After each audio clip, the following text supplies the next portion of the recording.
বন্ধুরা আসসালামু আলাইকুম। তো আমরা এখন বরিশাল বোর্ডের যুক্তিবিদ্যার দ্বিতীয় পত্রের সমাধানটা নিয়ে এসেছি। তো দেখি আমরা সমাধানে প্রথমে কি বলা আছে 1 নম্বরে। তো 1 নং যে প্রশ্ন উত্তরটা যে এমসিকিউ সেটার উত্তর হবে খ নাম্বারটা। তারপরে যে 2 নাম্বারটা হবে সেই 2-এর হবে ঘ নাম্বারটা, 2-এর ঘ। পরে দেওয়া আছে আমাদের 3-এর হবে ক নাম্বারটা। তারপরে যেটা দেওয়া আছে একটা উদ্দীপক দেওয়া আছে, সেটা পরে তোমাদের উত্তর করতে হবে। 4-এর হবে খ। তারপরে আছে 5-এর হবে গ নাম্বারটা। পরে আমরা দেখব 6-এর ক।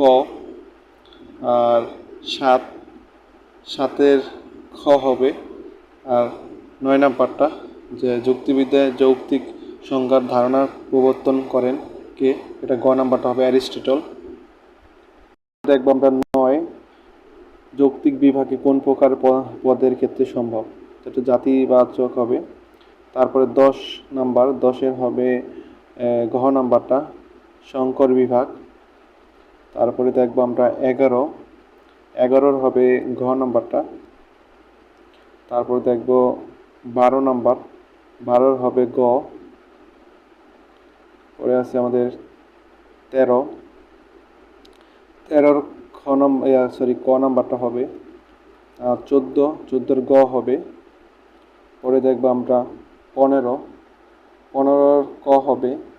আর 16-এর হবে খ নাম্বারটা। আর 17-এর খ নাম্বারটা হবে।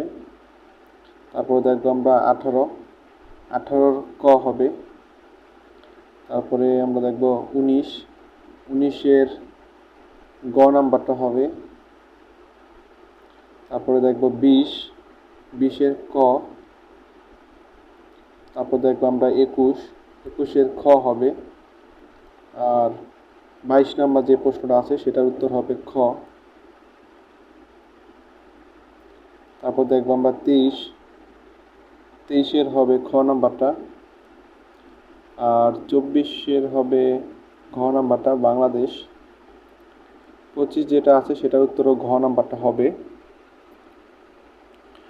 তারপরে দেখব আমরা 26-এর উত্তর হবে খ। আমি আর উত্তরগুলো পড়লাম না, কারণ সময় স্বল্পতা, তোমাদের সবগুলো বোর্ডে আপলোড করতে হবে। 27 নাম্বার যেটা আছে সেটার উত্তর হবে খ। পরে দেখব আমরা 28-এর হবে গ নাম্বারটা।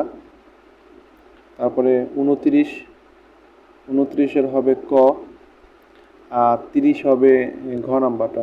তো এই ছিল আমাদের বরিশাল বোর্ডের যুক্তিবিদ্যার দ্বিতীয় পত্রের সমাধান। তো সবাই ভালো থেকো, আসসালামু আলাইকুম।